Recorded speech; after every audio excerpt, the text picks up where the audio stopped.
Deux versions de mon existence s'étaient croisées sans jamais pouvoir se comprendre.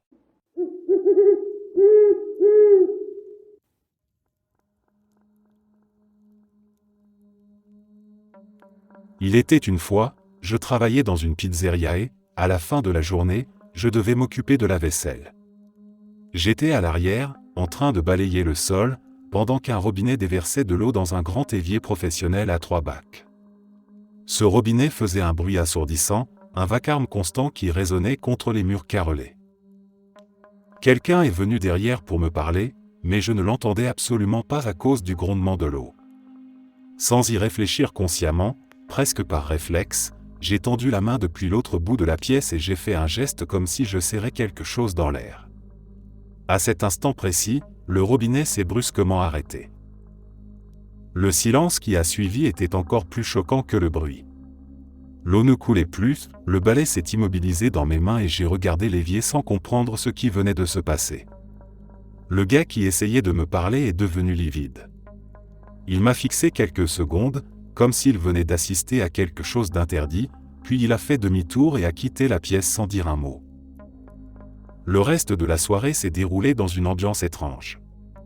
Personne n'a mentionné l'incident, même quand je suis revenu à l'avant de la pizzeria. Le collègue n'est jamais revenu me parler et je n'ai jamais su ce qu'il voulait me dire.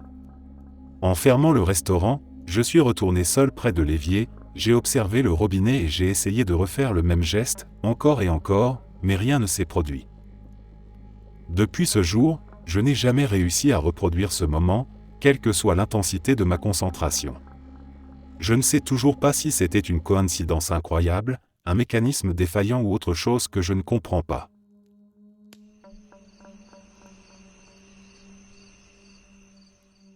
Je suis rentré chez moi après une petite réunion tranquille chez un ami et j'ai glissé la main dans ma poche. J'ai senti mon téléphone, mais quelque chose semblait différent.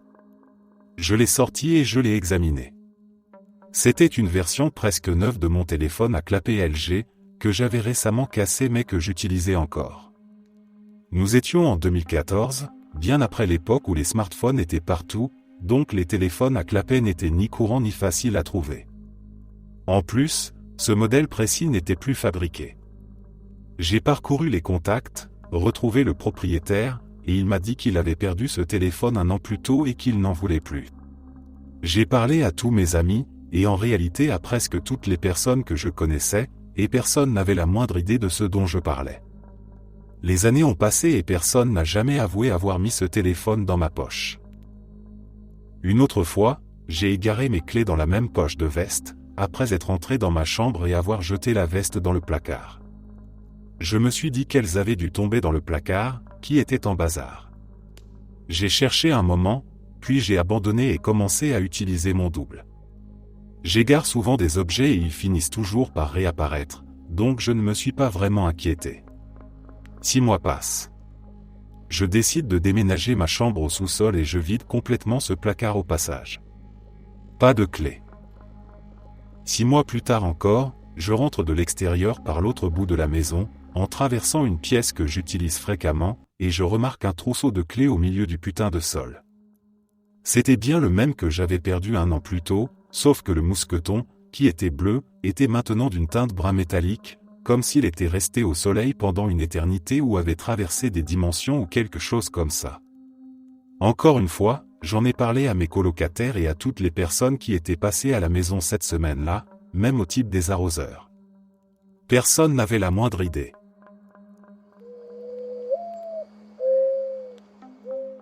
J'étais assis dans un bar peu de temps après une rupture brutale et cruelle avec ma fiancée, qui était enceinte de mon enfant. J'avais déjà perdu de l'argent aux machines de loterie vidéo et j'étais dans un tel état de colère et de dépression que j'ai souhaité très fort que le plafond s'effondre sur moi et sur tous les autres clients du bar. Le plafond ne s'est pas écroulé, mais un morceau de plâtre d'environ 3 mètres sur 1,5 m s'est détaché et s'est écrasé au sol juste à côté de moi. Le bruit a figé tout le monde. Les verres ont tremblé sur le comptoir et quelqu'un a crié au fond de la salle. Le barman est arrivé d'un pas rapide et m'a lancé un regard plein de méfiance, comme si j'étais responsable. Puis il a levé les yeux, a observé le plafond fissuré et a compris qu'il n'y avait aucune façon pour moi d'avoir provoqué ça. Il m'a demandé si j'allais bien, m'a tendu un verre d'eau et a fait reculer les autres clients pendant qu'il appelait le propriétaire. La soirée a repris difficilement. Certains sont partis, d'autres chuchotaient encore en me regardant. Un homme assis plus loin est venu me parler et m'a raconté qu'il avait vécu quelque chose de semblable après la mort de son frère, comme si la colère trouvait parfois une façon étrange de sortir. Quand je suis rentré chez moi, je n'ai pas réussi à dormir. Je repensais sans cesse à ce souhait silencieux et à ce morceau de plafond tombé si près de moi.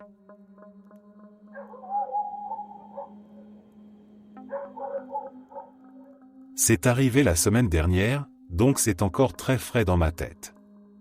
Je n'arrive pas vraiment à l'expliquer moi-même, et ce n'est pas quelque chose qui s'est déjà répété ni qui m'était arrivé auparavant. J'étais dans un laboratoire informatique de mon université, en train de travailler sur le plan d'une présentation avec quelques personnes de mon groupe de recherche. À quelques tables de notre petit poste de travail, un autre groupe analysait un ensemble de données numériques. Quiconque a déjà utilisé une échelle de Likert, par exemple noter son ressenti sur quelque chose de 1 à 10, c'est que rentrer les données dans un logiciel d'analyse statistique est une vraie corvée. En général, un membre de l'équipe lit une suite de chiffres totalement aléatoires pendant qu'un autre les saisit dans le programme. Nous n'avions même pas de ligne de vue sur ce groupe, mais après environ 5 minutes à entendre ces chiffres aboyés au hasard, mon partenaire de recherche a suggéré de dire d'autres nombres, sans rapport, à voix haute pour les perturber. Une blague enfantine assez classique. J'ai donc commencé, parce que pourquoi pas. Je calais mon timing sur celui de la personne qui lisait les résultats, et au début tout était normal. Elle dit 2, je dis 6. Et ainsi de suite. Mais au bout d'environ 1 minute, nous disons tous les deux 4 exactement en même temps. Je suis un peu perturbé, alors je fais une pause. Elle continue, 2, 5, 3, puis, encore une fois, tous les deux en même temps, 4. Je fais une nouvelle pause et j'attends. Elle continue. Chaque fois que j'interviens, absolument à chaque fois, c'est 4. Je regarde mon groupe de recherche, incrédule. Ils me regardent de la même façon. Nous sommes tous complètement silencieux, avec des expressions qui disent clairement « Mais c'est quoi ce bordel ?» Et pendant peut-être 3 minutes, à un rythme d'environ 2 chiffres par seconde, chaque fois que j'ouvre la bouche pour essayer, je tombe pile sur le 4 en simultané. Ça ne s'est arrêté que parce que quelqu'un de mon groupe de recherche m'a finalement dit d'arrêter, parce que ça les mettait vraiment mal à l'aise. Je ne sais pas si je pouvais prédire les chiffres ou si c'était une coïncidence totalement dérangeante. Je ressens le besoin de le préciser encore une fois, ces chiffres n'étaient pas structurés. Ils étaient complètement aléatoires.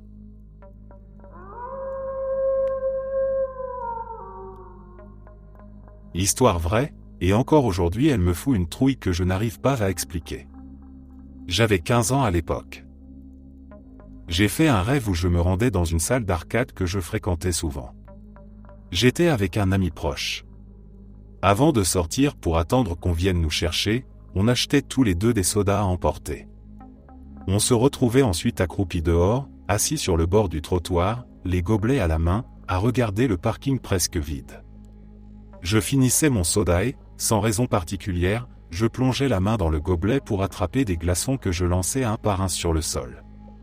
À un moment, je m'arrêtais, troublé, et je murmurais pour moi-même, « Tiens, déjà vu ». Même dans le rêve, j'avais la sensation étrange d'avoir déjà vu cette scène quelque part. Puis je relevais la tête, je regardais vers la gauche et j'apercevais 2 gamins qui passaient avec des skateboards. C'est à ce moment-là que je me réveillais. Environ 10 jours plus tard, je me retrouve à nouveau dans cette même salle d'arcade, avec le même ami. La soirée se déroule normalement, on joue, on plaisante, rien d'inhabituel. Au moment de partir pour attendre notre voiture, on décide, presque machinalement, d'acheter des sodas. On sort et on s'assoit exactement au même endroit que dans mon rêve, sur le même trottoir. Sans vraiment y penser, je finis mon soda et je commence à jeter des glaçons hors du gobelet, encore et encore. Soudain, je m'arrête net et je murmure, « Tiens, déjà vu ». La terreur me frappe d'un coup. Tout me revient en tête en une fraction de seconde. Je comprends que je suis en train de reproduire exactement les gestes de mon rêve. Pire encore, je réalise que le déjà-vu que j'avais ressenti dans le rêve n'était pas un souvenir ancien, mais l'écho de ce moment précis, en train de se produire 10 jours plus tard. Mon cœur se met à battre à toute vitesse, mes mains deviennent moites et j'ai du mal à respirer. J'entends un bruit sur ma gauche. Lentement, comme si bouger trop vite pouvait aggraver la situation, je tourne la tête. Et là, à ma stupeur absolue, je vois 2 jeunes qui s'approchent, chacun avec un skateboard à la main, exactement comme dans mon rêve. À cet instant, je bondis sur mes pieds, paniqué, incapable de contenir ma peur. Je commence à m'agiter, à parler trop vite, presque à crier. Mon ami, toujours assis sur le trottoir, me regarde sans comprendre et me demande ce qui ne va pas. Je n'ai jamais vraiment réussi à lui expliquer sur le moment. On est parti peu après, et toute la nuit j'ai repensé à cette scène, en essayant de trouver une explication rationnelle.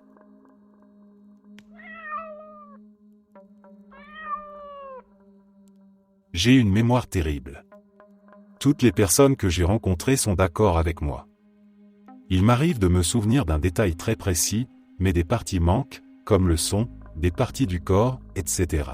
Mais chaque nuit, je fais des rêves incroyablement vivides, je me réveille et j'hallucine, je suis extrêmement sensible aux émotions des gens avant même qu'ils ne les expriment, puis je continue ma journée comme si de rien n'était.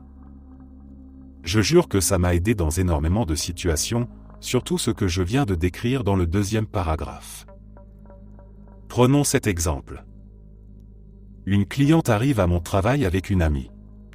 Elle a l'air épuisée, voûtée, et je ressens une aura très triste et sans énergie autour d'elle. Elle m'explique qu'elle planifiait ce voyage depuis le début de l'année et que, pile un mois plus tôt, sa mère était décédée de façon inattendue. Elle n'avait pas dormi depuis un moment, ce qui se voyait. Sa douleur était presque palpable.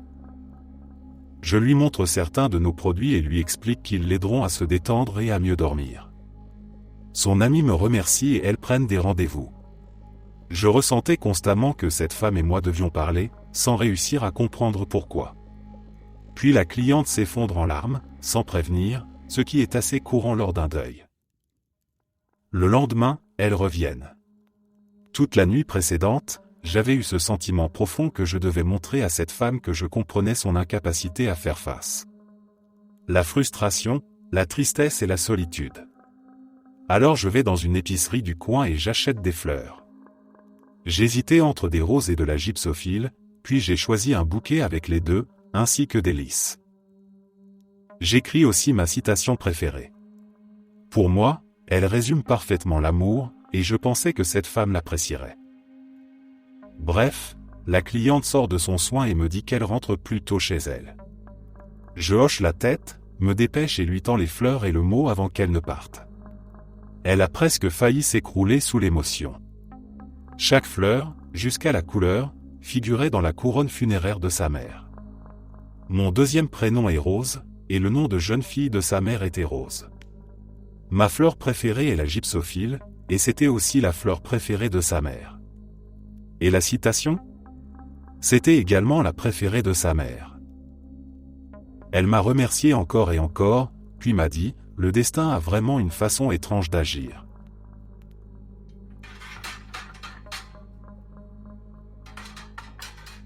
J'habite près d'un ancien circuit automobile abandonné. Il a la forme classique d'un ovale, avec 2 longues lignes droites et 4 virages bien distincts. Un soir, 2 amis et moi avons décidé d'aller le visiter. Comme le terrain ne nous appartenait pas, on a attendu qu'il soit environ 1h du matin pour s'y rendre, histoire de ne croiser personne.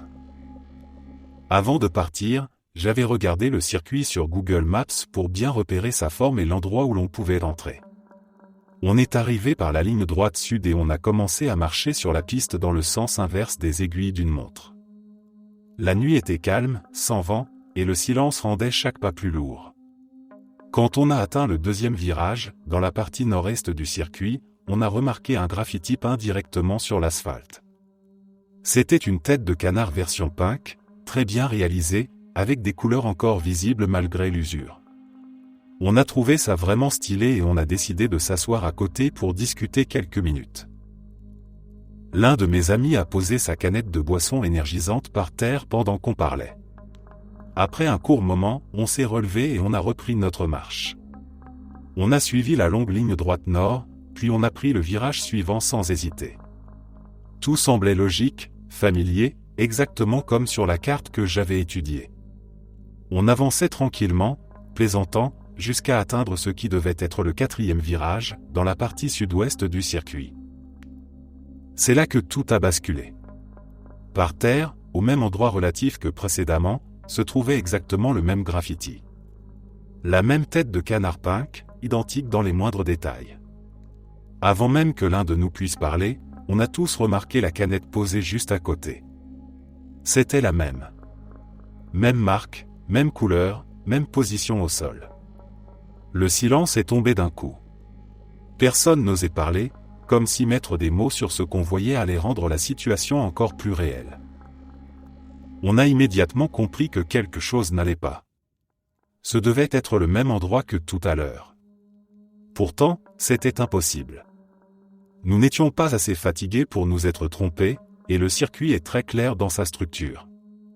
Il y a 2 lignes droites bien distinctes, une au nord et une au sud, et après avoir quitté le graffiti du 2e virage, nous n'avions parcouru qu'une seule ligne droite avant d'arriver là. Il n'y avait aucun moyen logique d'avoir fait un tour complet ou sauté une section entière sans s'en rendre compte. Une angoisse sourde a commencé à monter. On a regardé autour de nous, cherchant un repère, une explication, n'importe quoi. La nuit semblait soudain plus épaisse, plus oppressante. Sans vraiment se concerter, on a décidé de rentrer. Le trajet du retour s'est fait presque sans un mot, chacun perdu dans ses pensées. Une fois chez moi, on a rouvert Google Maps pour vérifier. Sur l'image satellite, le graffiti n'apparaissait qu'au niveau du 2e virage. Il n'y avait rien de semblable dans le 4e. Les lignes droites étaient bien visibles, les virages bien espacés.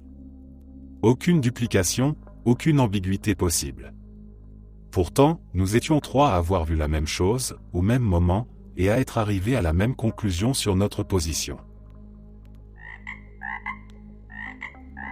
Quand j'avais 8 ans et ma sœur 12, mes parents nous ont offert à chacun une perruche pour Noël.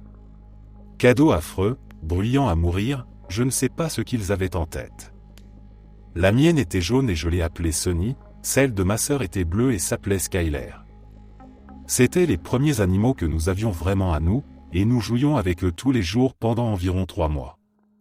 Nous leur avons appris quelques tours, comme voler et se percher sur nos doigts, ou suivre un autre doigt de gauche à droite. Ça leur donnait l'air de danser, je crois. Bref, mon petit oiseau Sunny a eu un accident complètement fou et a fini par mourir de ses blessures. J'étais dévasté, repose en paix mon pote. Quelques mois plus tard, le travail de mon père a été transféré dans une ville à 3 heures de route.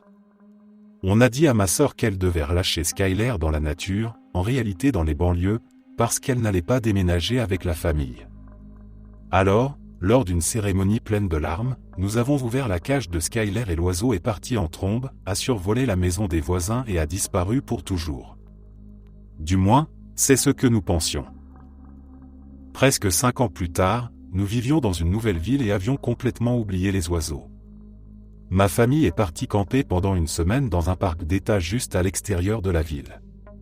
Pendant ce petit voyage familial dans ce magnifique coin du Texas, ma sœur et moi décidons d'aller jouer sur les jeux pour enfants.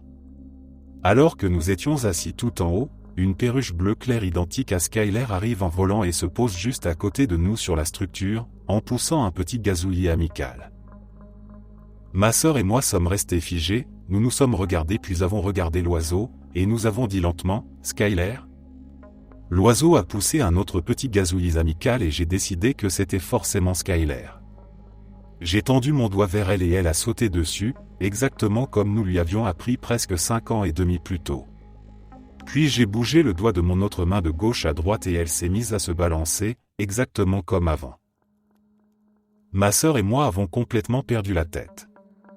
Notre oiseau perdu depuis si longtemps nous avait retrouvés. Nous avons dit qu'il fallait la ramener à la maison, et l'oiseau a poussé un autre petit cri avant de s'envoler. Nous n'avons pas arrêté d'en parler pendant des semaines après ça. J'étais au bureau pendant ma pause déjeuner, à mon ancien travail, et j'étais plongé dans une tâche sur l'ordinateur qui demandait toute mon attention. Mon collègue et moi avions nos box dans un coin, juste en face du bureau de notre responsable. À ce moment-là, nous étions les seuls encore présents dans l'open space, car tout le reste de l'équipe était déjà parti manger. L'atmosphère était calme, presque trop calme, seulement rythmée par le bruit des claviers et le léger bourdonnement des ordinateurs. À un moment, sans vraiment lever les yeux, nous avons tous les deux perçu notre responsable sortir de son bureau. On l'a vu passer devant nous pour quitter le bureau et aller déjeuner. Par automatisme, toujours concentré sur notre travail, on lui a dit au revoir. Il n'a rien répondu de particulier, juste un geste de la main, et il a disparu de notre champ de vision. On a continué à travailler, absorbé, persuadé d'être seul désormais. Environ 10 minutes plus tard, alors que rien n'avait changé autour de nous, la porte du bureau du responsable s'est ouverte à nouveau. Cette fois, on a tous les deux relevé la tête en même temps. C'était lui, qui sortait tranquillement pour aller déjeuner, comme si de rien n'était. Le choc a été immédiat. On s'est regardé, complètement déstabilisé. Il n'y avait qu'une seule entrée à son bureau, et pour y accéder ou en sortir, il devait forcément passer devant nos box. Il n'existait aucun autre couloir, aucune porte secondaire. Il n'aurait pas pu ressortir sans que nous le voyions revenir à l'intérieur après être parti la première fois. Après son départ, on a essayé de reconstituer la scène. On a parlé de ce qu'on avait vu, des gestes, du moment précis où on lui avait dit au revoir. Nos souvenirs correspondaient parfaitement. Aucun de nous n'avait rêvé ou imaginé la situation. Le reste de l'après-midi, le travail est passé au second plan. Cette double apparition a laissé un malaise persistant, une impression étrange d'avoir assisté à un instant où la réalité s'est dédoublée, sans bruit et sans explication, juste assez longtemps pour nous troubler encore des années plus tard.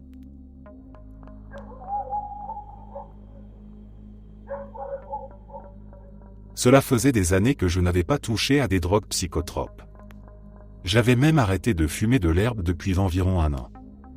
Et puis un jour, sans trop réfléchir, j'ai réussi à me procurer un sachet de champignons hallucinogènes.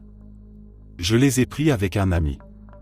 Sur le moment, je me suis senti un peu mal de ne pas en avoir partagé avec les autres personnes avec qui nous avions passé la journée, mais je n'y ai pas trop pensé. Quelques heures plus tard, on était tranquillement posé chez moi. La soirée avançait, l'ambiance était calme, presque trop douce, parfaitement équilibrée. Puis un ami d'un ami est passé avec un sachet d'herbe. J'ai hésité. J'avais peur de casser cet état fragile dans lequel je me sentais bien. Après quelques minutes de réflexion, j'ai décidé d'en fumer quand même. La première grosse bouffée a été une erreur. J'ai toussé violemment, à m'en arracher les poumons. Immédiatement, une vague de nausée est montée. Mon esprit est passé en mode urgence. J'ai commencé à évaluer mentalement chaque pièce de la maison pour choisir l'endroit où j'allais probablement vomir. J'ai opté pour l'étage, loin des autres, hors de portée des oreilles et des regards. Je suis monté rapidement, j'ai fermé la porte derrière moi et laissé la lumière éteinte. La fenêtre de la salle de bain était ouverte, l'air de la nuit entrait, et je savais que personne ne pourrait m'entendre de l'extérieur. Je me suis agenouillé devant les toilettes, respirant mal, attendant que ça passe ou que ça sorte. Après quelques secondes, j'ai ressenti le besoin de me lever pour prendre de l'air. Je me suis approché de la fenêtre. C'est là que j'ai vu une voiture de police locale descendre la rue en direction de la maison. À cet instant précis, la paranoïa m'a frappé de plein fouet. Mon cœur s'est emballé. Toutes les pensées possibles se sont mises à tourner en même temps. J'ai baissé les yeux vers la cuvette blanche des toilettes. Dans la lumière faible, j'ai vu quelque chose qui m'a glacé. Des morceaux sombres, ressemblant à des fragments de champignons, prenaient la forme de petits vers noirs. Ils bougeaient. Ils se tortillaient lentement, comme s'ils étaient vivants. J'ai senti une panique pure me traverser. Mon estomac s'est noué encore plus fort, mon esprit hurlait que quelque chose n'allait pas du tout. Pris de panique, j'ai relevé la tête et regardé à nouveau par la fenêtre vers la rue. La même voiture de police passait encore, exactement au même endroit, à la même vitesse. Comme si la scène venait de se répéter. Comme si le temps avait glissé en arrière de quelques secondes. À ce moment-là, j'ai compris que quelque chose avait basculé. Je ne savais plus ce qui était réel, ce qui venait de mon corps ou de mon esprit. Je suis resté immobile, partagé entre la cuvette et la fenêtre, essayant de reprendre le contrôle, répétant mentalement que tout allait bien, que personne ne venait pour moi, que rien ne sortait vraiment des toilettes. Finalement, la nausée s'est calmée. Les mouvements ont disparu. La rue est redevenue vide. Je suis redescendu plus tard, pâle et silencieux, sans raconter ce que j'avais vu. Mais cette scène est restée gravée dans ma mémoire.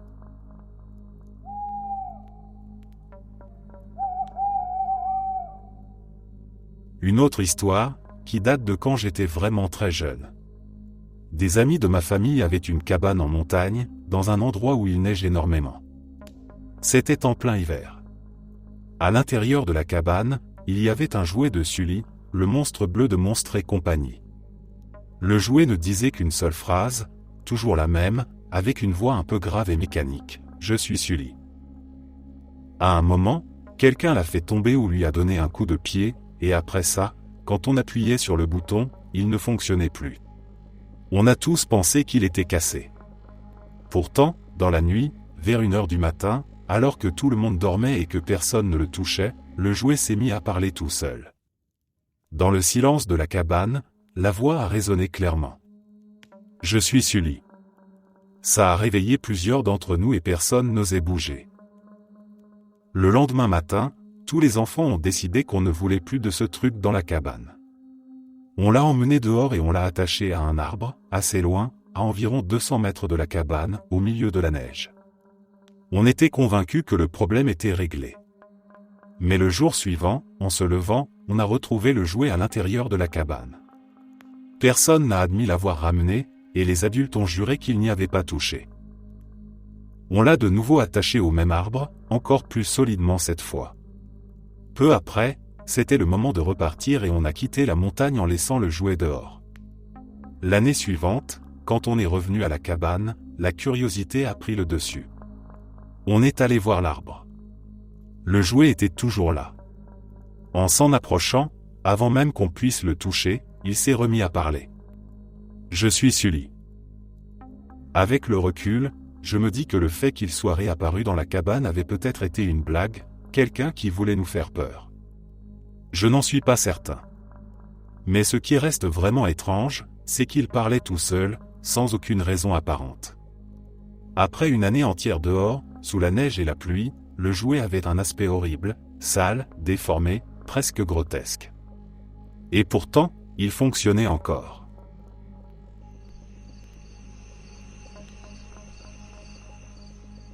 Je suis allé une fois à un événement en avion et j'ai loué une voiture sur place. La clé du véhicule avait un porte-clés énorme, encombrant et vraiment peu pratique. Comme nous devions camper dans les bois, je n'avais aucune envie de me balader avec ça sur moi. J'ai donc décidé de la ranger dans ma valise. Je me souviens très clairement l'avoir mise dans la petite poche avant de mon bagage, puis avoir refermé la fermeture éclair. Le camping se trouvait assez loin, en pleine forêt, avec pas mal de gens installés un peu partout. L'ambiance n'était pas aussi bien que prévu et, au bout d'un moment, nous avons décidé de repartir plus tôt que prévu.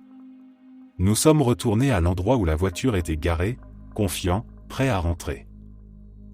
C'est là que tout s'est arrêté.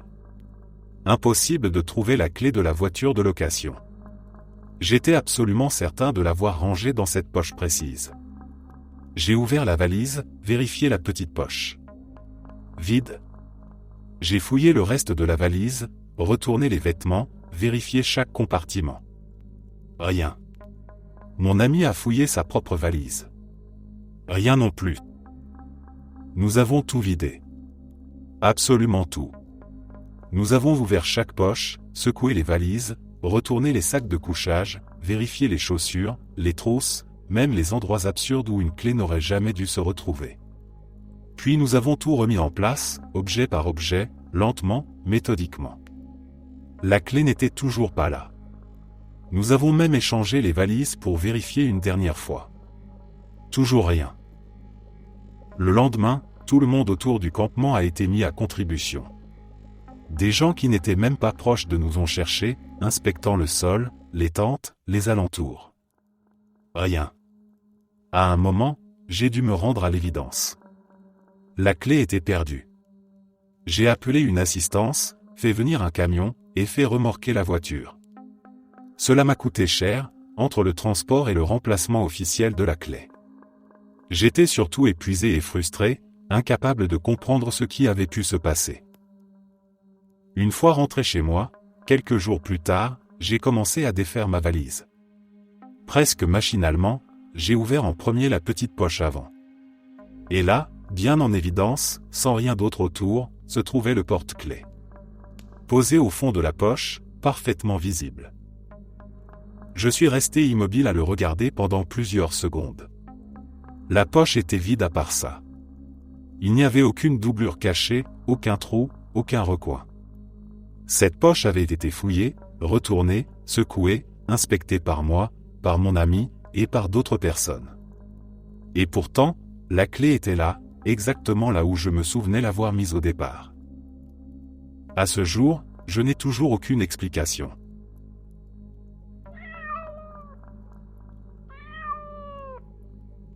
C'était l'été 1996 et ma mère venait de me récupérer après ma journée de travail dans un parc aquatique du coin. J'étais fatigué, encore imprégné de l'odeur du chlore, et elle conduisait tranquillement sur la route du retour. On a discuté un peu de mon boulot, des clients pénibles, de la chaleur, puis la conversation s'est essoufflée et le silence s'est installé dans la voiture. À un moment, sans raison particulière, j'ai tendu la main vers l'autoradio. Juste avant d'appuyer sur le bouton pour l'allumer, j'ai dit à voix haute, presque distraitement, « Le monde est un vampire ». Je ne pensais à rien de précis, c'était sorti tout seul, comme une phrase jetée dans le vide. Au même instant où j'ai appuyé sur le bouton, les haut-parleurs ont grésillé et la chanson a démarré exactement sur ces mots, chantés à pleine puissance par les Smashing Pumpkins. Le son a rempli l'habitacle d'un coup. Ma mère a sursauté et a freiné légèrement par réflexe. Elle m'a regardé avec de grands yeux, visiblement choquée, comme si je venais de faire quelque chose d'impossible. Moi aussi, je suis resté figé, la main encore sur l'autoradio, en essayant de comprendre ce qui venait de se passer. La chanson continuait, imperturbable, pendant que nous échangions des regards incrédules. Ma mère a coupé le son presque aussitôt et m'a demandé comment j'avais su. J'ai essayé de lui expliquer que je n'en savais rien, que c'était une coïncidence, mais ma voix manquait de conviction, même à mes propres oreilles. On a roulé quelques minutes sans parler, chacun perdu dans ses pensées. Puis elle a rallumé la radio, mais à un volume très bas, comme si elle se méfiait soudain de ce simple objet.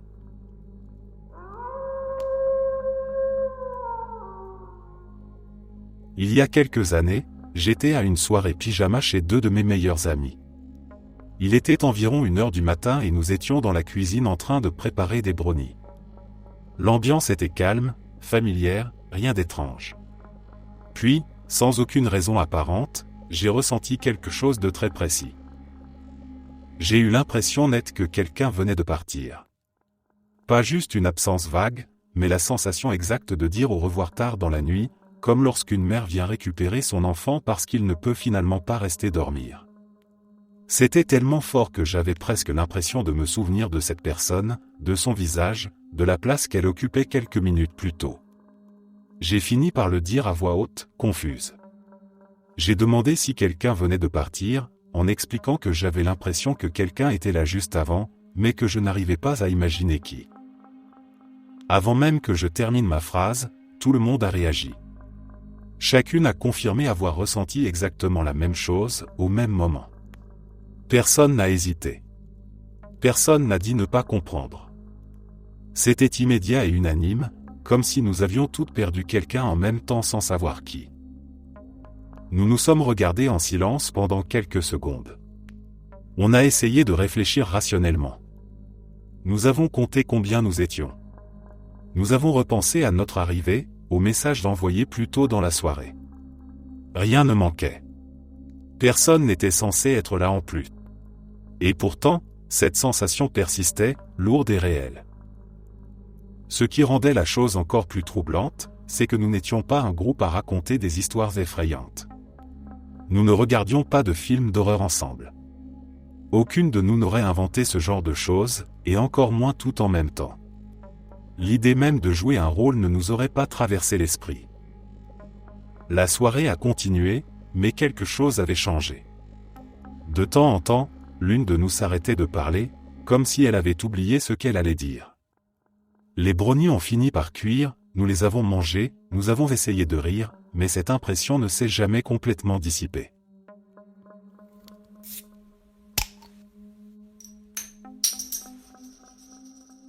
J'ai vu une colonne d'eau tomber du ciel par une journée totalement dégagée. C'était comme si quelqu'un, perché sur une échelle invisible d'une quinzaine de mètres, avait renversé un seau de 20 litres d'eau directement sur le parking de mon travail. Il n'y avait aucun avion dans le ciel, aucun nuage, rien qui puisse expliquer ce phénomène. Cela s'est produit il y a presque 20 ans. Sur le moment, je suis resté figé, incapable de comprendre ce que je voyais. L'eau a frappé le sol en quelques secondes, a éclaboussé le bitume, puis tout s'est arrêté net, comme si quelqu'un avait fermé un robinet invisible. Les collègues autour de moi ont accouru, attirés par le bruit, et chacun a donné sa propre hypothèse. Certains ont parlé d'un phénomène météorologique rare, d'autres d'un problème de canalisation aérienne, mais aucune explication ne tenait vraiment debout. Les jours suivants, j'ai cherché des réponses. J'ai consulté des articles, interrogé des personnes travaillant dans l'aviation, même des passionnés de météo. Personne n'a pu me fournir une explication convaincante. Le parking était intact, aucune trace de fuite, aucun indice laissant penser à une cause logique.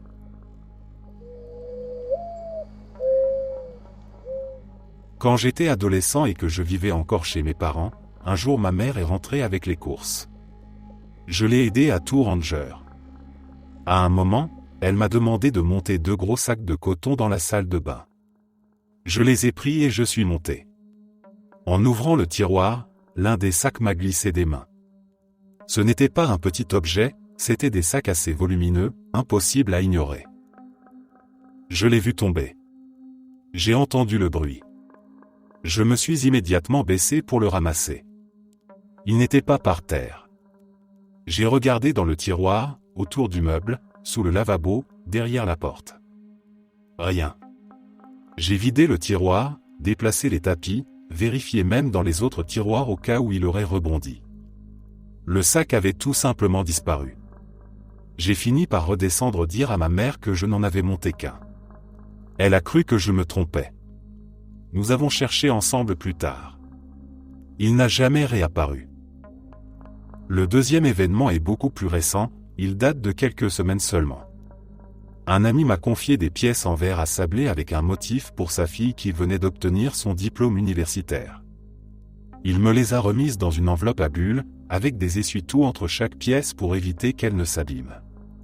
Je me souviens très clairement qu'il y en avait plusieurs, qu'elles étaient légèrement courbées et d'une teinte bleuâtre. J'ai même pensé à la manière dont le motif ressortirait sur cette couleur. Je les ai apportées à mon travail, là où je devais faire le sablage. Quand j'ai ouvert l'enveloppe, je me suis figé. À l'intérieur, il n'y avait qu'une seule pièce. Une plaque de verre plate, sans couleur, avec des bords biseautés, soigneusement enveloppée dans un essuie-tout. Rien d'autre. Pas de verre bleu. Pas de forme courbe. Juste cet unique objet. J'ai immédiatement cru à une erreur. J'ai relu mes emails avec mon ami. À ma surprise, il n'y était question que d'une seule pièce depuis le début. Aucun message ne mentionnait plusieurs éléments. Tout concordait avec ce que j'avais sous les yeux, sauf mes souvenirs. J'étais certain de ce que j'avais vu et tenu dans mes mains quelques jours plus tôt. Je suis resté un long moment à essayer de reconstruire la chronologie. Je n'avais ouvert l'enveloppe qu'une seule fois avant. Personne d'autre n'y avait touché. Pourtant, la réalité semblait avoir changé sans prévenir. Pendant quelques minutes, j'ai réellement eu l'impression d'avoir basculé dans une autre version des choses, où les événements étaient presque identiques, mais légèrement décalés. Depuis, ces 2 souvenirs me reviennent souvent ensemble. Un sac de coton disparu sans trace. Des pièces en verre qui n'ont jamais existé ailleurs que dans ma mémoire. Ce ne sont pas des moments spectaculaires, mais ce sont ceux qui me donnent le plus l'impression que parfois, quelque chose se déplace ou se réécrit sans laisser d'explication.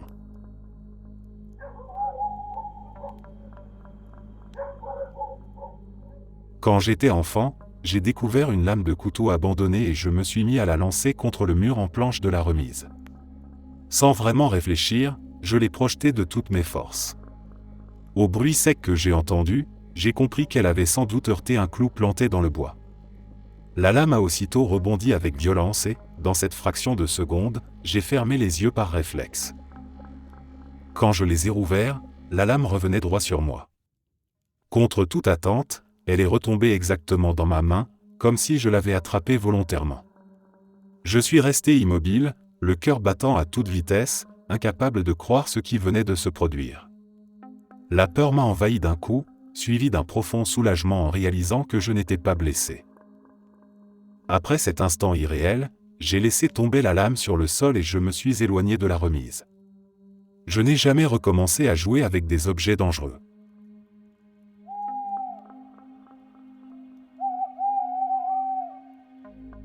Je suis allé avec 2 amis dans un appartement qu'ils n'utilisaient que le week-end. En arrivant, mon ami et moi portions des lunettes de soleil, que nous avons retirées en entrant. Comme ce n'était pas une résidence principale, l'endroit était presque vide. Un canapé, une table basse, une table à manger, et à l'étage une mezzanine avec un lit, une commode et 2 tables de nuit. Rien de plus.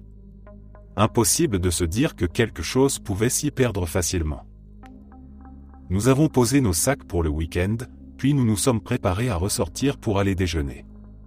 C'est à ce moment-là que nous avons réalisé que nos lunettes avaient disparu. Les 2 paires. Nous avons cherché partout. Sur les tables, sous le canapé, dans les sacs, près de la porte, dans la salle de bain. Le logement était minuscule, il n'y avait que quelques surfaces possibles, et pourtant rien. Plus on cherchait, plus la situation devenait absurde. Au bout d'un moment, nous avons abandonné. Un peu frustrés, un peu moqueurs envers nous-mêmes, nous sommes partis déjeuner en nous disant que nous les retrouverions plus tard. Le repas a fait retomber la tension, et en rentrant à l'appartement, la fatigue du trajet et de la matinée s'est fait sentir. On s'est tous allongés pour faire une sieste. Je dormais dans la mezzanine. Je me suis réveillé brusquement, comme si quelque chose m'avait tiré du sommeil. En ouvrant les yeux, j'ai senti un poids léger sur moi. Mes lunettes de soleil étaient posées sur ma poitrine. Pas coincées dans mon t-shirt, pas tombées à côté, mais clairement déposées là. J'ai mis quelques secondes à comprendre ce que je regardais. La mezzanine était loin de l'entrée. Je n'étais jamais monté là-haut avec mes lunettes. Je ne les avais pas retrouvées avant de dormir. Mes 2 amis dormaient profondément, l'un ronflait sur le canapé, l'autre ne bougeait pas d'1 centimètre. Personne n'aurait pu monter sans que je m'en rende compte. Je suis resté assis un moment, les lunettes à la main, à refaire toute la chronologie dans ma tête. Rien ne collait. Aucun geste logique ne pouvait expliquer comment elles avaient fini là. Plus tard, j'ai raconté ce qui s'était passé. On a cherché encore une fois dans tout l'appartement. Mon amie, elle, n'a jamais retrouvé les siennes. Elles ont simplement disparu, comme si elles n'avaient jamais existé.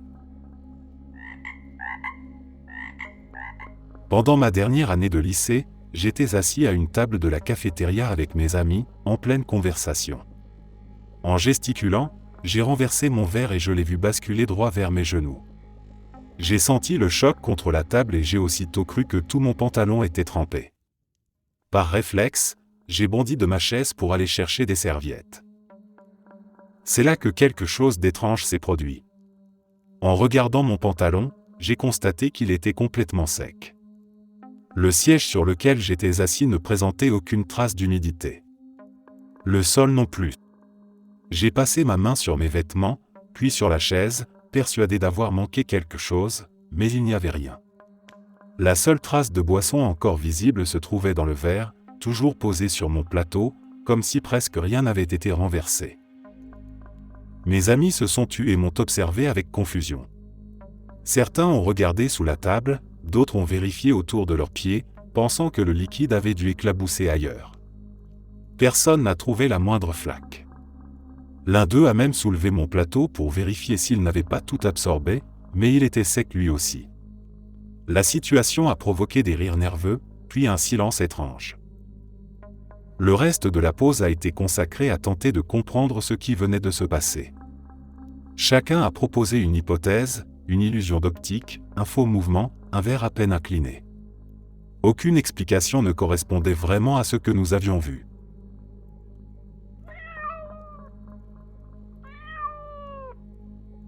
Mes parents et moi cherchions la voiture dans le parking d'un centre commercial. Nous sortions d'une séance de cinéma tardive, et le mall était déjà fermé. Le parking était presque vide, silencieux, avec cet éclairage artificiel qui rend tout un peu irréel à cette heure-là.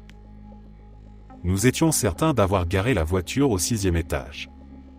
Sans hésiter, nous avons pris l'ascenseur et appuyé sur le bouton 6. Les portes se sont ouvertes, et nous étions au 5e étage. Sur le moment, personne n'a vraiment réagi. Nous avons pensé à une simple erreur, nous sommes rentrés à nouveau dans l'ascenseur et avons appuyé une seconde fois sur le 6. Les portes se sont ouvertes sur le 7e étage. Cette fois, on s'est regardé. Il y avait quelque chose qui n'allait pas. On a supposé que l'ascenseur avait un problème, alors nous avons décidé d'en chercher un autre. Même scénario. Le bouton 6 était bien là, on appuyait dessus, mais l'étage affiché ne correspondait jamais. Un peu agacés, un peu nerveux, nous avons essayé un 3e ascenseur. Et là, quelque chose d'encore plus étrange s'est produit. Il n'y avait tout simplement pas de bouton pour le 6e étage. Les numéros sautaient du 5 au 7, comme si cet étage n'avait jamais existé. À ce stade, l'ambiance avait changé. On a décidé de prendre les escaliers, convaincu qu'on finirait bien par tomber dessus. Mais dans la cage d'escalier, il n'y avait aucune porte indiquant le 6e étage. Les panneaux passaient directement du 5 au 7. On montait, on descendait, on vérifiait chaque palier, chaque recoin. Le temps passait. Environ 40 minutes à tourner en rond, à plaisanter nerveusement sur le fait d'être coincé dans une sorte de trou de verre, prisonnier d'un parking qui refusait de nous rendre notre voiture. La fatigue aidant, le doute s'est installé. Et si on s'était trompé depuis le début? Et si la voiture n'avait jamais été au 6e? Puis, sans transition claire, sans ascenseur défaillant ni escalier étrange, nous avons débouché sur un étage parfaitement normal. Le panneau indiquait 6. Devant nous, exactement à l'endroit où nous pensions l'avoir laissé, se trouvait la voiture. Comme si rien ne s'était passé. Nous sommes montés dedans sans trop parler. Aucun de nous n'a vraiment su expliquer comment nous étions enfin arrivés là.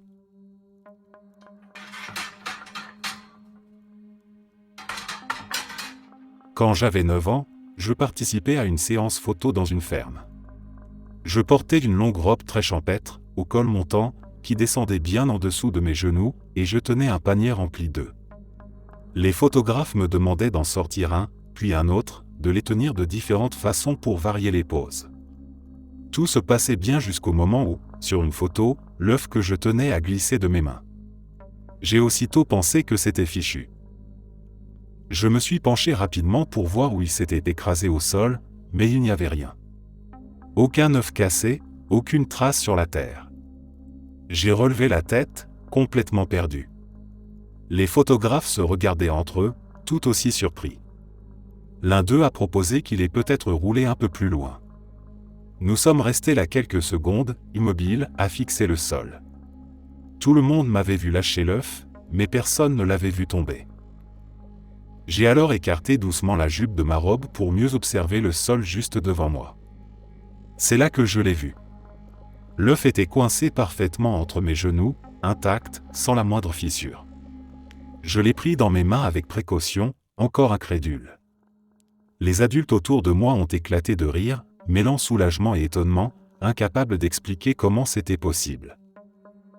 Après coup, en y repensant, j'ai compris que j'avais dû réagir par pur réflexe, en une fraction de seconde, sans même m'en rendre compte. Comme si mon corps avait bougé avant que mon esprit ne comprenne ce qui se passait. Personne n'avait vu le mouvement, pas même moi.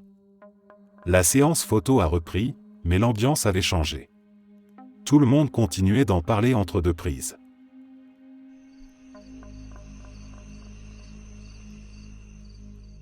Ce n'est pas mon histoire, mais celle de mon père. Un jour, il était parti pêcher avec quelques amis.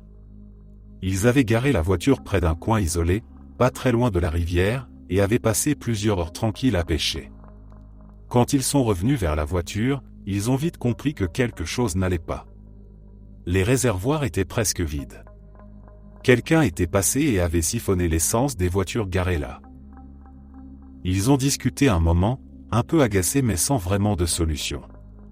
Finalement, ils ont décidé de laisser les voitures sur place et de partir à pied jusqu'en ville pour acheter de l'essence. Le trajet a pris du temps. Ils marchaient en plaisantant, en râlant contre le voleur, et en se demandant comment quelqu'un avait pu tomber sur cet endroit précis. Ils sont arrivés dans une petite station-service. Rien d'exceptionnel. Un bâtiment simple, des pompes, un comptoir à l'intérieur. Ils ont acheté de quoi remplir les réservoirs, puis sont repartis en sens inverse. Une fois de retour aux voitures, ils ont remis l'essence, tout a fonctionné normalement, et ils sont rentrés chez eux sans plus y penser. Quelques jours plus tard, mon père est repassé par cette route. En arrivant à l'endroit où se trouvait la station-service, il a ralenti par curiosité. Mais il n'y avait rien. Aucun bâtiment, aucune pompe. Juste un terrain entouré d'une clôture, envahi de mauvaises herbes hautes et épaisses. Un terrain qui donnait l'impression d'être abandonné depuis très longtemps. Il s'est arrêté un instant, convaincu d'avoir fait une erreur de route. Il a regardé autour de lui, cherché un panneau, un accès, une trace quelconque. Rien ne correspondait à ce qu'il se souvenait. Les herbes étaient trop denses, trop hautes pour avoir poussé en seulement quelques jours. Le lieu semblait figé dans un abandon ancien. Quand il en a parlé à ses amis, ils se souvenaient tous de la marche jusqu'à la station, de l'achat de l'essence, du retour aux voitures. Aucun d'eux ne pouvait expliquer ce qu'ils avaient vu ensuite. La station avait existé pour eux, suffisamment réelle pour les dépanner, puis elle avait disparu sans laisser la moindre trace. Depuis, mon père raconte cette histoire sans chercher d'explication précise. Il dit seulement que parfois, certaines choses apparaissent quand on en a besoin, puis s'effacent comme si elles n'avaient jamais été là. Et chaque fois qu'il passe près de cet endroit, il ne peut s'empêcher de jeter un regard vers ce terrain vide, avec le sentiment d'avoir traversé quelque chose qui ne devait pas durer.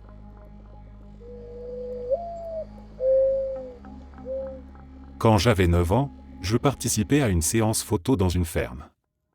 Je portais une longue robe très champêtre, au col montant, qui descendait bien en dessous de mes genoux, et je tenais un panier rempli d'œufs. Les photographes me demandaient d'en sortir un, puis un autre, de les tenir de différentes façons pour varier les poses. Tout se passait bien jusqu'au moment où, sur une photo, l'œuf que je tenais a glissé de mes mains. J'ai aussitôt pensé que c'était fichu. Je me suis penché rapidement pour voir où il s'était écrasé au sol, mais il n'y avait rien. Aucun œuf cassé, aucune trace sur la terre. J'ai relevé la tête, complètement perdu. Les photographes se regardaient entre eux, tout aussi surpris. L'un d'eux a proposé qu'il ait peut-être roulé un peu plus loin. Nous sommes restés là quelques secondes, immobiles, à fixer le sol. Tout le monde m'avait vu lâcher l'œuf, mais personne ne l'avait vu tomber. J'ai alors écarté doucement la jupe de ma robe pour mieux observer le sol juste devant moi. C'est là que je l'ai vu. L'œuf était coincé parfaitement entre mes genoux, intact, sans la moindre fissure. Je l'ai pris dans mes mains avec précaution, encore incrédule. Les adultes autour de moi ont éclaté de rire, mêlant soulagement et étonnement, incapables d'expliquer comment c'était possible. Après coup, en y repensant, j'ai compris que j'avais dû réagir par pur réflexe, en une fraction de seconde, sans même m'en rendre compte. Comme si mon corps avait bougé avant que mon esprit ne comprenne ce qui se passait. Personne n'avait vu le mouvement, pas même moi. La séance photo a repris, mais l'ambiance avait changé. Tout le monde continuait d'en parler entre deux prises.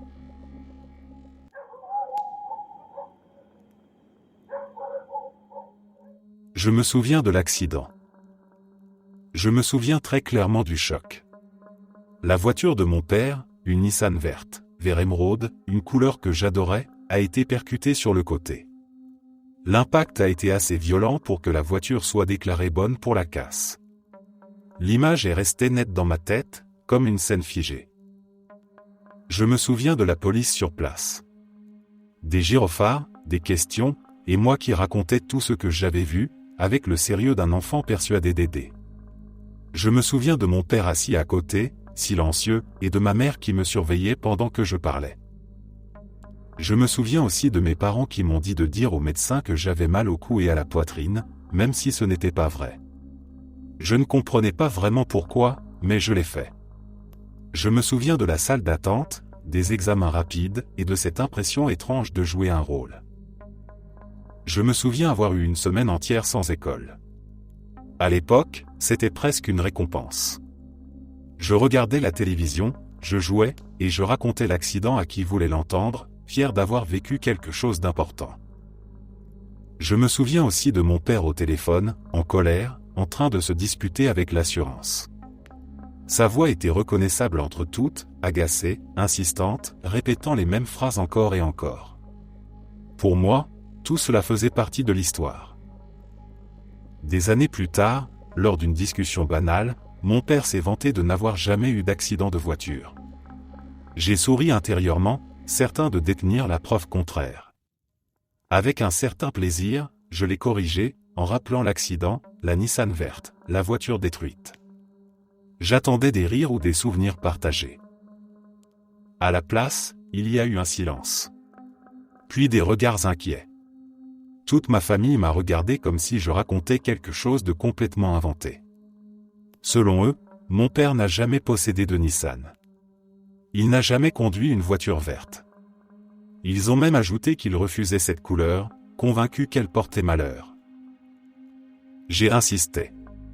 J'ai répété chaque détail, la couleur, le choc, la police, les médecins, l'assurance.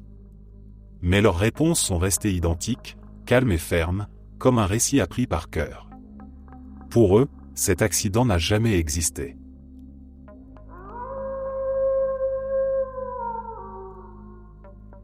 Il y a quelques années, mes parents, ma sœur et moi sommes allés au mariage d'un cousin à Granada, à environ 5 heures de route de ma ville natale, Léon. Nous avons passé la nuit sur place et le lendemain matin, vers 11 heures, nous avons repris la route pour rentrer. L'ambiance dans la voiture était détendue. On commentait encore les petits drames du mariage, les disputes à peine dissimulées, les invités un peu trop ivres, et moi je mangeais tranquillement une part de gâteau que j'avais gardé pour le petit déjeuner. Tout semblait normal jusqu'à ce que ma sœur regarde par la fenêtre et dise d'un ton surpris, « C'est le Cerro Negro ?» Elle parlait du volcan qu'on peut voir depuis Léon. Sur le moment, j'ai ri, pensant à une blague ou à une confusion. C'était impossible.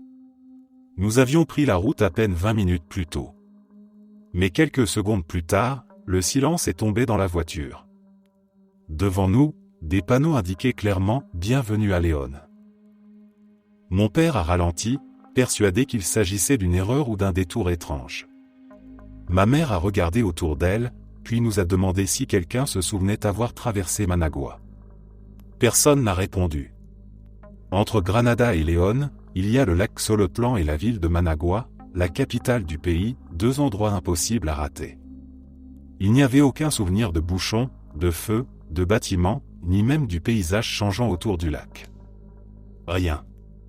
Juste la conversation, le gâteau dans ma main, et soudain Léon. Nous avons vérifié l'heure à plusieurs reprises. L'horloge de la voiture indiquait 11h20.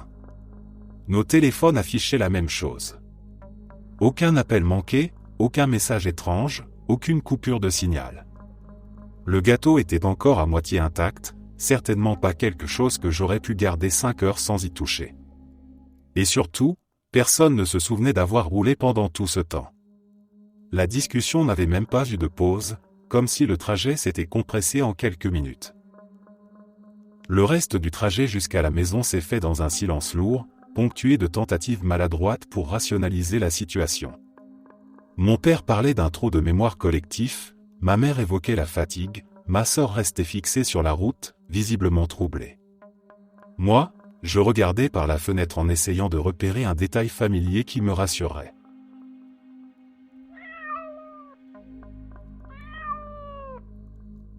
Je retirais de l'argent à un distributeur automatique. J'ai sorti ma carte, je l'ai insérée dans la machine, j'ai tapé mon code, puis j'ai choisi le montant que je voulais. Tout semblait normal.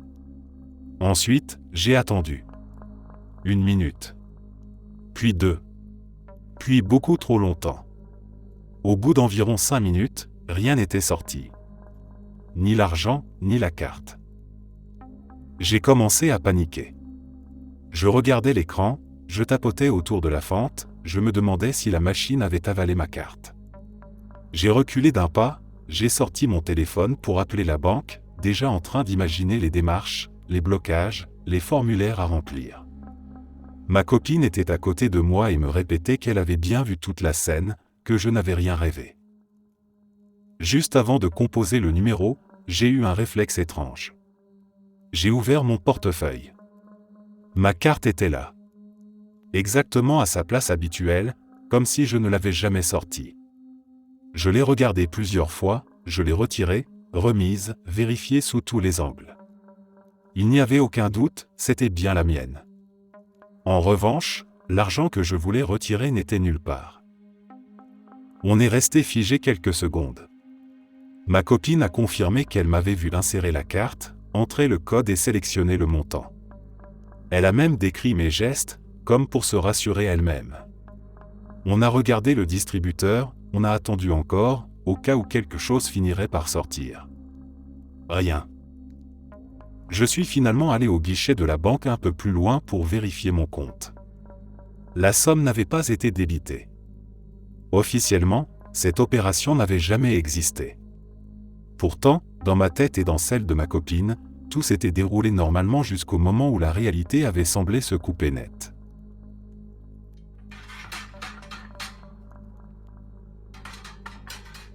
Une femme âgée était garée sur le parking d'un supermarché et avait laissé les phares de sa voiture allumés. La batterie était complètement à plat.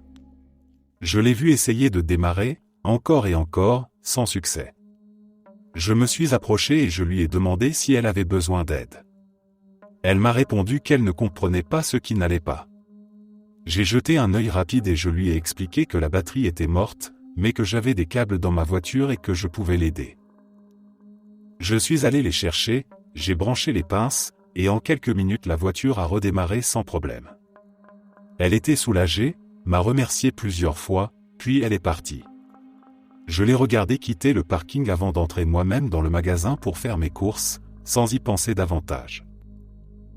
Quand je suis ressorti, peut-être 15 ou 20 minutes plus tard, j'ai aperçu une autre voiture un peu plus loin, garée une rangée à côté. Même marque, même modèle, même couleur. Une femme âgée était assise au volant, visiblement en train de lutter avec le contact. Sans hésiter, j'ai pensé que c'était la même personne, revenue avec un nouveau problème. Je me suis approché et j'ai dit quelque chose comme « Qu'est-ce qui se passe maintenant ?» Elle m'a regardé avec un air totalement perdu et m'a répondu qu'elle ne me connaissait pas, que nous ne nous étions jamais rencontrés.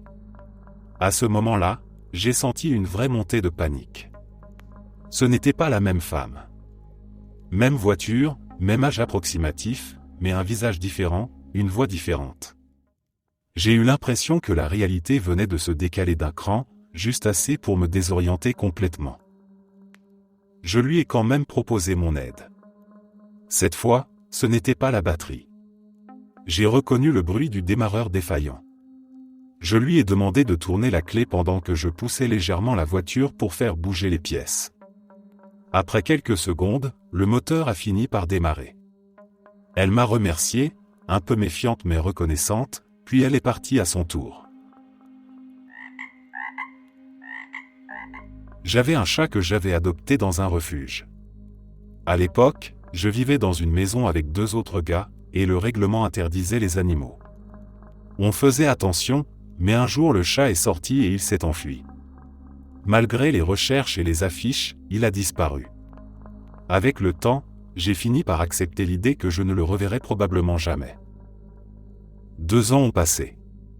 Ma situation avait changé, je vivais ailleurs, dans un endroit où je pouvais enfin avoir un animal sans me cacher. Je suis retourné dans un refuge avec l'intention d'adopter un autre chat, de donner une nouvelle chance à un animal qui en avait besoin. Je regardais les cages une par une, sans attente particulière, simplement ouvert à la rencontre. Puis je l'ai vu. Un chat assis au fond, calme, qui me fixait d'une manière étrangement familière. En lisant la fiche, j'ai vu son nom. Yoko. J'ai ressenti un doute immédiat, presque absurde après 2 ans. Je me suis approché, j'ai prononcé son nom à voix basse, sans vraiment y croire. Elle a relevé la tête. Elle s'est levée d'un coup, a miaulé, puis s'est approchée des barreaux.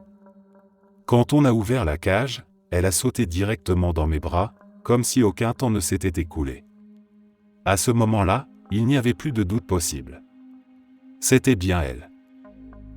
Les employés du refuge étaient surpris, moi j'étais incapable de parler. J'ai appris qu'elle avait été retrouvée errante et amenée là quelques mois plus tôt. Elle avait changé, un peu plus méfiante, mais ce lien était resté intact. Je l'ai adoptée une seconde fois, en remplissant les papiers avec un mélange de joie et d'incrédulité. Cette fois-ci, je l'ai ramenée chez moi sans peur, sans secret, avec la certitude qu'elle était enfin à sa place. J'avais perdu ce chat une fois, et sans le chercher vraiment, je l'avais retrouvé. Je faisais des paquets cadeaux de Noël sur la table de la salle à manger. J'utilisais des ciseaux pour couper le papier cadeau. À un moment, je les ai posés bien à plat sur la table, juste devant moi.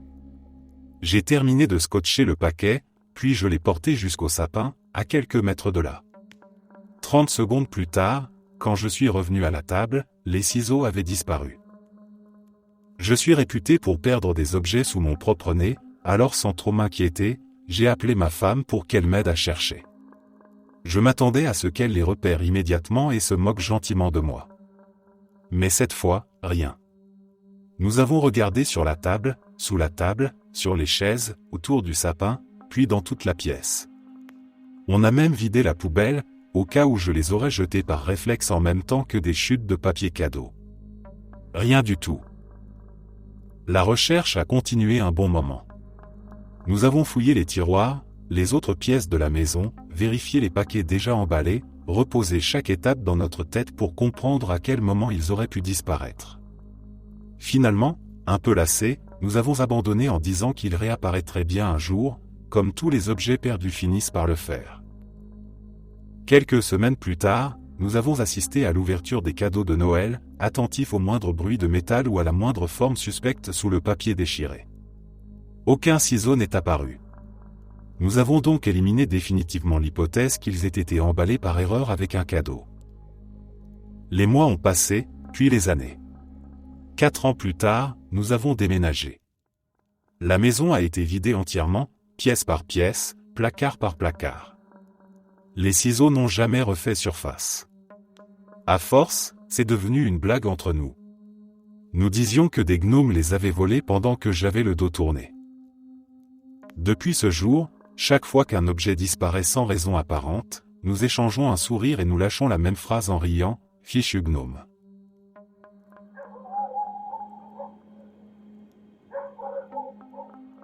Il m'arrive parfois de prendre des décisions sans aucune raison logique, et pourtant ces décisions me protègent plus tard de choses graves. Par exemple, il y a eu beaucoup de cas d'empoisonnement au méthanol dans mon pays, souvent dans des endroits que je fréquentais régulièrement. Une semaine avant que tout n'éclate au grand jour, j'ai décidé sans réfléchir d'arrêter complètement l'alcool. Sur le moment, ce choix n'avait rien de spécial.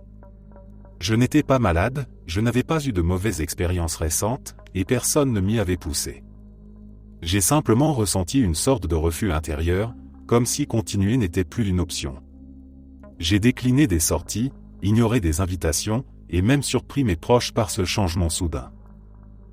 Quand les informations ont commencé à circuler et que les lieux touchés ont été révélés, j'ai compris que j'aurais très bien pu être concerné. J'aurais pu être là, comme d'habitude, à boire sans me douter de quoi que ce soit.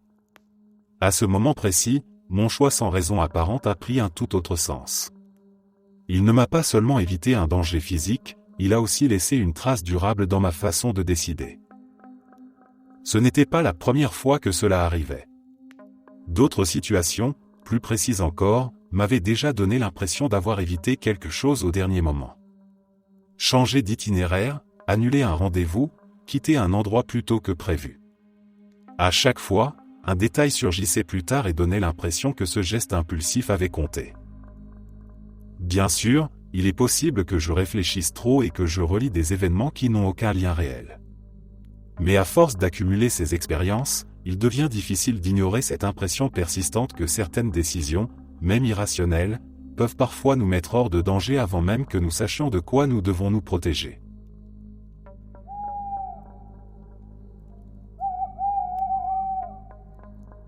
Quand j'étais à l'université, je louais un grand appartement avec 3 amis. Un matin, je me suis réveillé après avoir fait un rêve extrêmement vif, au point qu'il m'est resté en tête dans les moindres détails. Ce n'était pas un rêve flou ou confus, mais une scène très précise, presque banale, comme un souvenir réel. Il concernait des amis à nous qui venaient de se marier et qui étaient alors en voyage de noces. Ce qui m'a frappé, c'est que le rêve se déroulait dans notre salon, avec une disposition exacte des personnes et des meubles. Dans ce rêve, la femme de mon ami, récemment mariée, était assise dans le salon en train de lire le journal du jour. Nous étions 5 gars autour d'elle, discutant d'autres choses, comme souvent. À un moment, elle relevait la tête de son journal et demandait si quelqu'un avait le journal d'aujourd'hui. Je me voyais alors rire et lui répondre, sur le ton de la plaisanterie, qu'elle devait tellement s'amuser pendant sa lune de miel qu'elle en avait perdu la notion du temps. La scène se terminait là, sans événement spectaculaire, mais elle m'avait marqué par son réalisme. Après m'être complètement réveillé, j'ai raconté ce rêve à l'un de mes colocataires, en insistant sur tous les détails. Je lui ai décrit l'endroit précis où chacun était assis, la position du canapé, le journal, la phrase exacte que j'avais prononcée. Nous avons trouvé ça amusant et un peu étrange, puis nous sommes passés à autre chose. 2 semaines plus tard, le couple est revenu de voyage et est venu nous rendre visite. La soirée avançait tranquillement. À un moment donné, nous nous sommes tous installés dans le salon. Sans y penser, chacun a pris place. Exactement aux mêmes endroits que dans mon rêve. Sur le coup, cela ne m'a absolument rien rappelé. Quelques minutes plus tard, elle a pris un journal et s'est mise à lire pendant que nous discutions entre nous. Puis, sans prévenir, la situation a basculé. Elle a levé la tête du journal. À cet instant précis, le souvenir du rêve m'est revenu d'un seul coup, avec une clarté violente. Avant même que je puisse réagir, elle a posé la même question que dans mon rêve, mot pour mot, en demandant si quelqu'un avait le journal d'aujourd'hui. À partir de là, j'ai eu l'impression de perdre totalement le contrôle. Comme si mon corps agissait tout seul. J'ai éclaté de rire et j'ai prononcé exactement la même phrase que dans mon rêve, avec le même ton, sans pouvoir m'arrêter ni modifier quoi que ce soit. À l'intérieur, j'étais en panique totale. Quand j'ai repris conscience de moi-même, j'étais en sueur, le souffle court, comme si je venais de sortir d'un état automatique. Autour de la table, tout le monde nous regardait sans comprendre. Mon colocataire, celui à qui j'avais raconté le rêve, était devenu livide. Il avait compris immédiatement ce qui venait de se produire. Le reste de la soirée a pris une tournure complètement différente.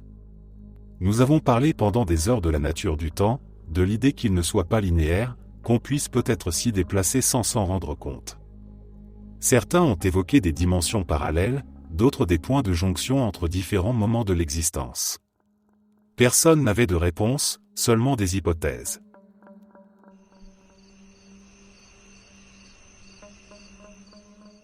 Quand j'étais plus jeune, j'étais chez mon voisin en train de jouer à la Wii qu'il venait tout juste de recevoir pour Noël.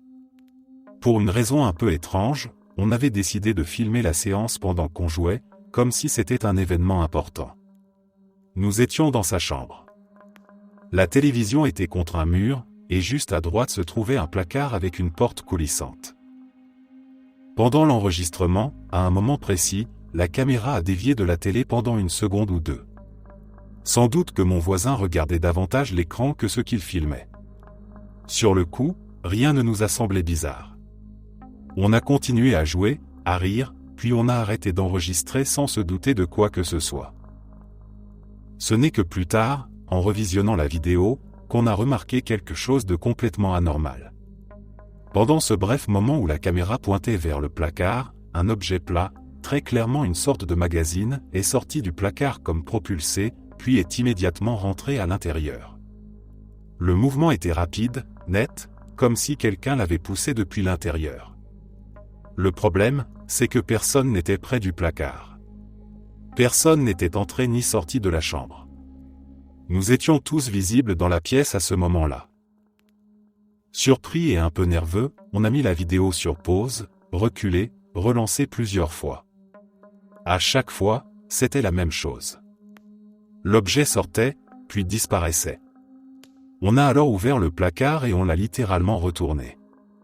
On a vidé les vêtements, regardé derrière les étagères, fouillé chaque recoin. Il n'y avait aucun magazine. Rien qui ressemblait de près ou de loin à ce qu'on avait vu à l'écran. Le placard était banal, sans mécanisme, sans cachette. Les jours suivants, on n'a parlé que de ça. On essayait de reproduire la scène, de comprendre comment un objet avait pu bouger ainsi sans intervention.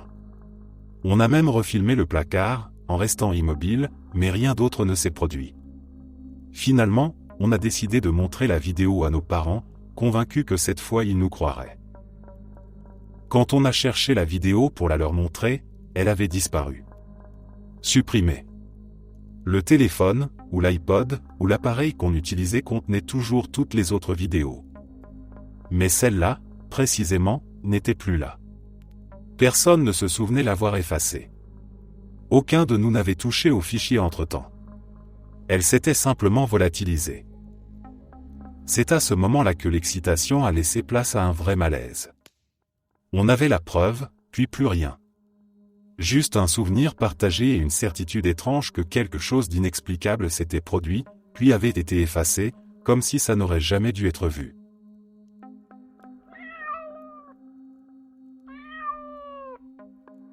Je travaille dans un hôpital psychiatrique.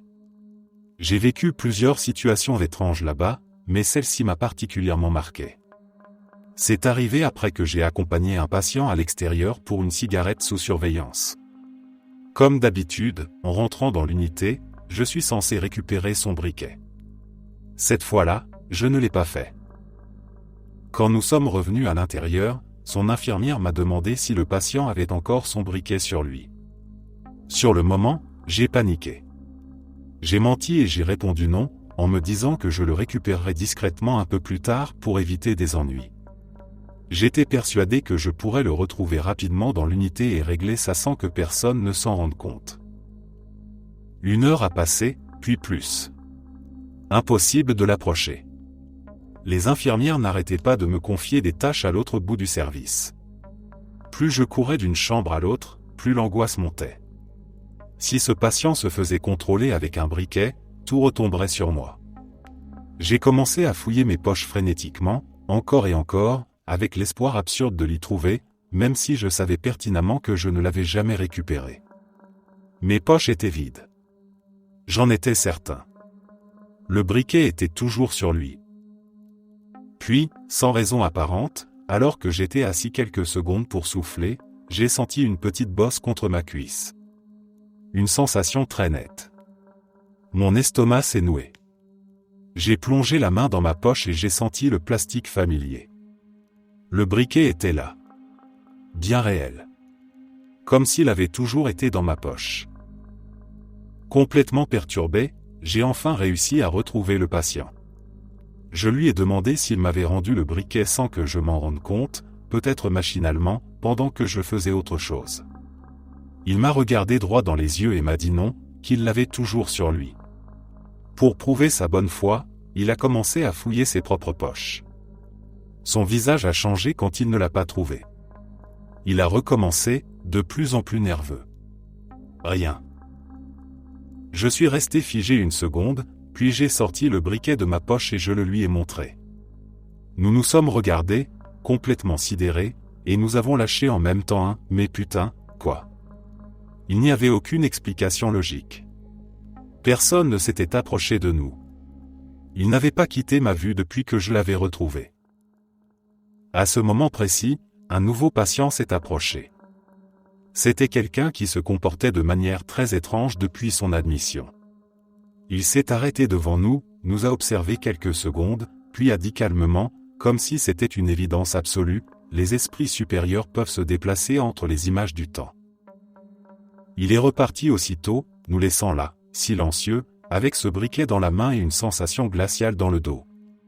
Le reste de la journée, j'ai continué à travailler normalement, mais quelque chose avait changé.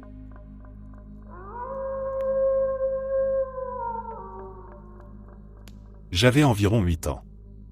Un soir, je sortais dans la cour de la maison et j'ai remarqué que les lumières étaient allumées, ce qui était inhabituel à cette heure-là. Dans la cour, il y avait une sorte de petit mur derrière lequel on pouvait se cacher.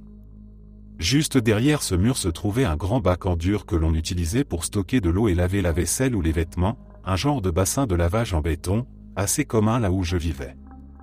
Il faisait environ 60 cm de haut, et j'avais l'habitude d'y poser les mains pour me hisser et garder l'équilibre.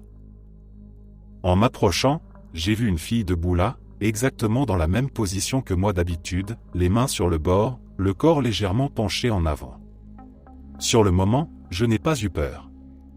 J'ai simplement trouvé ça étrange, parce que je savais que je devais être seul.